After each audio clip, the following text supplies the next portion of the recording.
விடுதலை சிறுத்தைகள் இயக்கத்தை தோற்றுவித்து லட்சக்கணக்கான இளைஞர்களை ஒரு லட்சியத்தின் வழியில் வழிநடத்தி கொண்டிருக்கின்ற எழுச்சி தமிழர் தோழர் தொல் திருமாவளவன் அவர்களே, இந்த சிறப்புமிக்க விழாவில் விருதுகள் வழங்கப்பட்டு தங்களது சான்றாண்மைக்கான அங்கீகாரத்தோடும் சமூக போராட்டத்துக்கான பெருமையையும் பெற்று இந்த மேடையில் என்னோடு இந்த விருது பெற்ற சான்றாளர்களாக வீற்றிருக்கின்ற பெரியோர்களே, கூடியிருக்கின்ற அருமை தோழர்களே, சகோதரிகளே, உங்கள் அனைவருக்கும் திராவிடர் கழகத்தின் சார்பாக என்னுடைய அன்பான வணக்கங்களை தெரிவித்துக் கொள்கின்றேன். இந்த விழாவில் விருது பெறுவது என்பது ஒரு பெருமைக்குரிய செய்தி, மகிழ்ச்சிக்குரிய செய்தி. ஆனால் அதற்கு முன்னால் இந்த நிகழ்ச்சி நடத்துகிற ஒரு பெரிய பொறுப்பு, ஒரு பெரும் பணி. இந்த விருது வழங்குகிற முறை இது உண்மையிலேயே பெருமைக்குரியது, பாராட்டுக்குரியது. அதாவது கொடுப்பதற்கென்று, பிறரை பாராட்டுவதற்கென்று ஒரு பெரிய விழா, அந்த விழாவில் விருது வழங்கப்பட்ட அந்த நேர்த்தி என்பது கிட்டத்தட்ட ஒரு அரசு விழாவை போல அவ்வளவு ஒழுங்கமைவோடு சிறப்பான ஏற்பாடுகளோடு ஒவ்வொரு விருந்தினருக்கும் ஒரு மகிழ்ச்சியை கொடுக்கக்கூடிய முறையில் அவ்வளவு சிறப்பாக இந்த நிகழ்வை நடத்துவதற்காக என்னுடைய பாராட்டுதலை தெரிவித்துக் கொள்கின்றேன். மேடையில் நடக்கும் நிகழ்ச்சிகள்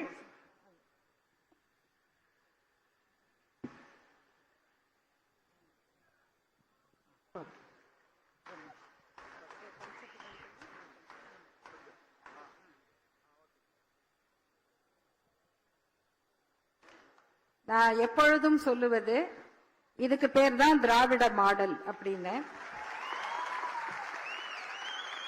அதாவது பேசுகிறவர்களுக்கு பேசுகிற கருத்து மூளையில இருக்கு, பேசுகிற திறமை, ஆற்றல், வாய் எல்லாம் இருக்கு. ஆனா இந்த மைக்கை எட்டுறதுக்கு கொஞ்சம் உயரம் தேவைப்படுது. சமூகத்தில் இந்த உயரத்தின் காரணமாக இந்த இடைவெளியால் வாய்ப்பு இழந்த ஆயிரக்கணக்கான மக்கள், இன்னும் சொன்னால் கோடிக்கணக்கான மக்கள் இந்தியாவில் வாழ்ந்து கொண்டிருக்கிறார்கள்.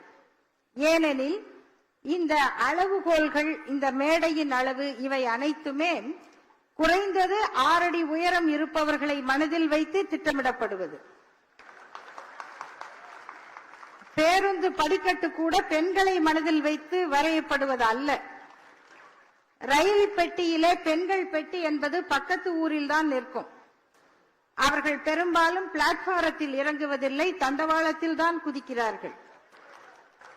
இப்படிப்பட்ட இந்த அமைப்புக்கிடையில் இந்த மேடை நிகழ்வுகளை எப்படி நேர்த்தியாக நடத்துகிறார்களோ அதை போல கூடியிருக்கிற உங்களுடைய அன்பு, மகிழ்ச்சி, ஆரவாரம், இவற்றுக்கிடையில் இந்த விருதை பெறுவது என்பது ஒரு பெருமிதமான உணர்வை தருகிறது என்கிற மகிழ்ச்சியை உங்களோடு பகிர்ந்து கொள்கிறேன். தோழர் திருமா அவர்கள் என்னுடைய நண்பர், எனது கல்லூரி தோழர்.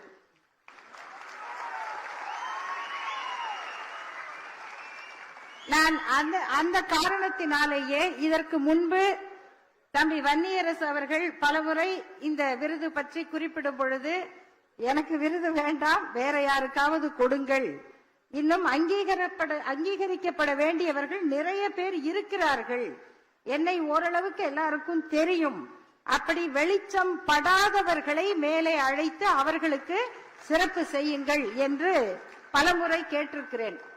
இந்த முறை தோழர் ரவிக்குமார் அவர்கள் என்னிடம் இந்த விருதை நீங்கள் ஏற்றுக்கொள்ள வேண்டும் என்று கேட்டபோது கூட நான் மறுப்பதற்கும் தயங்குவதற்கும் வேறொன்றும் காரணம் இல்லை. இன்னும் யாருக்காவது அது கிடைக்க வேண்டும் என்பதுதான். அவர்களுக்கு அது ஒரு பெருமிதத்தை, மகிழ்ச்சியை கொடுக்கும் என்பது. ஆனால் தோழர் சொன்னார், உங்களுக்கு கொடுக்காவிட்டால் ஏன் அவர்களுக்கு கொடுக்கவில்லை என்ற கேள்வியும் எங்களுக்கு வரும். ஆகவே அந்த சங்கடமும் ஏற்படக்கூடாது என்கிற அந்த பொறுப்புணர்வோடு இந்த விருதினை ஏற்றுக்கொள்வது மகிழ்ச்சியாக இருக்கிறது. இந்த நேரத்தில் இங்கு கூடியிருக்கிற உங்களுடைய இந்த உணர்ச்சி, தோழர் சிக்கந்தர் அவர்கள் சொன்னார், எல்லோரும் குறிப்பிட்டார்கள் ஜூன் 4க்கு பிறகு என்று. ஆனால் அண்மையில் இந்த செய்திகளை சொல்லும் பொழுது ஒரு சிலர், நீங்கள் அவசரப்பட்டு அப்படி சொல்லிவிடாதீர்கள், என்ன வேணா நடக்கலாம் என்று சொல்லுகிறார்கள். என்ன வேணா தோழர் பிரகாஷ்ராஜ் அவர்கள் கூட ஒரு பேட்டியில அதை சொல்லி இருந்தார். என்ன தேர்தல் முடிவுகள் வேறு மாதிரி வருதுன்னா மன்னர்கள் என்ன வேணா செய்வாங்க. உண்மையில் நண்பர்களே, இன்றைக்கு நடந்து கொண்டிருக்கக்கூடிய இறுதிக்கட்ட தேர்தல் வரை வந்துவிட்டது. இந்தியாவில் நாம் காணுகிற மக்களின் எழுச்சி என்பது உண்மை. அதை எதற்காகவும் நாம் மறைத்துக் கொள்ள வேண்டும் என்றோ, தேர்தல் முடிவு இப்படி போய்விடுமோ அப்படி போய்விடுமோ என்று தேர்வெழுதிய மாணவனை போல மாணவியை போல அஞ்ச வேண்டிய அவசியம் இல்லை. இந்த தேர்தல் முடிவுகள் எதிர்மறையாக வந்தால் அதிகாரத்தில் இருப்பவர்கள், ஆணவத்தில் இருப்பவர்கள் என்ன வேண்டுமானாலும் செய்வார்கள் என்பது உண்மை.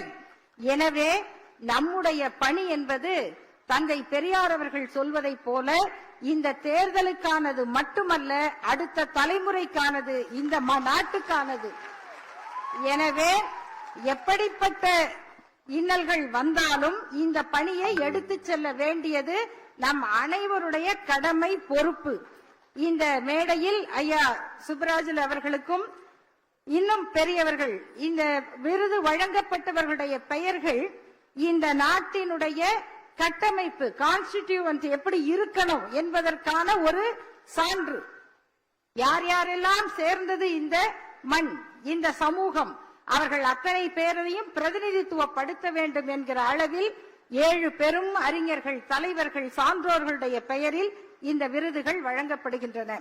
இந்த நேரத்தில் நான் பெரிய கொள்கை பிரசங்கம் செய்ய வரவில்லை. ஆனால் என்னுடைய வேண்டுகோளாக, அடுத்த ஆண்டு இந்த விருதுகளை வழங்கும் பொழுது இந்த தமிழ்நாட்டினுடைய அரசியல் வரலாற்றில், பொது வாழ்க்கையில் தனித்தடம் பதித்த அம்மையார் மீனாம்பாள் சிவராஜ் அவர்கள் பெயரிலும் 1910-15 ஆண்டுகளில் தொடங்கி தேவதாசி முறையை ஒழிப்பதற்காக தனிப்பெண்ணாக நின்று போராடிய மூவலூர் ராமாமிர்தம் அவர்களுடைய பெயரிலும் சமூகத்தில் போராடுகிற பெண்களுக்கு 2 விருதுகளை விடுதலை சிறுத்தைகள் கட்சி அளிக்க வேண்டும் என்ற கோரிக்கையும், அந்த முதல் விருதுக்கான தொகையை நான் ஏற்றுக்கொள்கிறேன் என்கிற அறிவிப்பையும் வழங்கி, ஏனென்றால் பெண்களுடைய முக்கியத்துவம் என்பது காலகாலமாக பெண்களின் பங்களிப்பில்லாமல் எந்த இயக்கமும் இல்லை. ஆனால் வரலாற்றை எழுதும் பொழுது கடைசியா ஒரு சாப்டர் வரும், இந்த கட்சியில் பெண்கள். ஆக கட்சி என்பது பெண்களுக்கு அல்ல, அந்த கட்சியில் பெண்கள், இந்த அமைப்பில் பெண்கள், அந்த சாப்டர்ல மட்டும்தான் பெண்கள் வருவார்கள். இப்படி எழுதப்படுகிற வரலாற்றில் எந்த தியாகத்தில் பெண்கள் குறைந்திருக்கிறார்கள், எந்த தியாகத்தில் பெண்களுடைய பங்களிப்பு இல்லாமல் இருந்தது? அண்மையில் அறிவியலுக்கும் மதங்களுக்குமான மோதலின் வரலாறு என்ற நூலை படித்து திறனாய்வு செய்திருந்தேன். ஜான் வில்லியம் டிராப்பர் எழுதிய அந்த நூலில் நமக்கு தெரிந்து அறிவியல் கருத்துக்காக படுகொலை செய்யப்பட்டவர் என்று புரூனேவை பற்றி தான் படித்துக் கொண்டிருக்கிறோம். கலீலியோ பட்ட துன்பங்களை தான் படித்துக் கொண்டிருக்கிறோம். ஆனால் இவர்களுக்கெல்லாம் முன்னால் மதவாதிகளால் கொலை செய்யப்பட்டவர் ஹிப்பாட்டியா என்ற ஒரு பெண் என்கிற செய்தியை நானே இப்பொழுதுதான் முதலாக படித்தேன். இந்தியாவில் மிக பெரும் அறிஞர்கள் சனாதன் சன்ஸ்தா என்ற அமைப்பினால் கொலை செய்யப்பட்டார்கள். நரேந்திர தபோர்கர், கோவிந்த் பன்சாரி அவர்கள், கல்புர்கி அவர்கள், இவர்கள் எல்லாம் சிறந்த பேராசிரியர்கள், அறிஞர்கள். அவர்களுக்கு இணையாக சனாதனத்தை அச்சுறுத்துகிற சக்தியாக இருந்த கௌரி லங்கேஷ் அவர்கள் அவர் வீட்டிலே படுகொலை செய்யப்பட்டார். எந்த தியாகமாக இருந்தாலும் இயக்கமாக இருந்தாலும் அந்த பெண்களின் உழைப்பும் அர்ப்பணிப்பும் அதற்கு அடித்தளமாக அமைந்திருக்கிறது.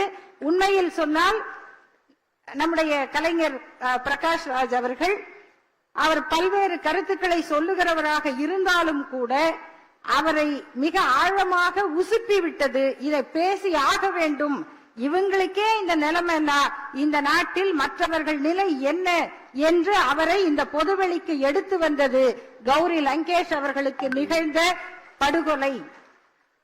இப்படிப்பட்ட வரலாற்று செய்திகளை எந்த காலத்திலும் நாம் நினைவில் வைத்துக் கொண்டிருக்க வேண்டும் என்கிற ஒரு வேண்டுகோளோடு இந்த விருதினை தந்தை பெரியார் பெயரில் பெரியார் ஒளி என்கிற விருது, அவர்கள் பாராட்டில் குறிப்பிட்டது போல 4 வயதில் நான் புரட்சி கவிஞர் பாரதிதாசன் அவர்கள் கவிதையோடு மேடையேறினேன்.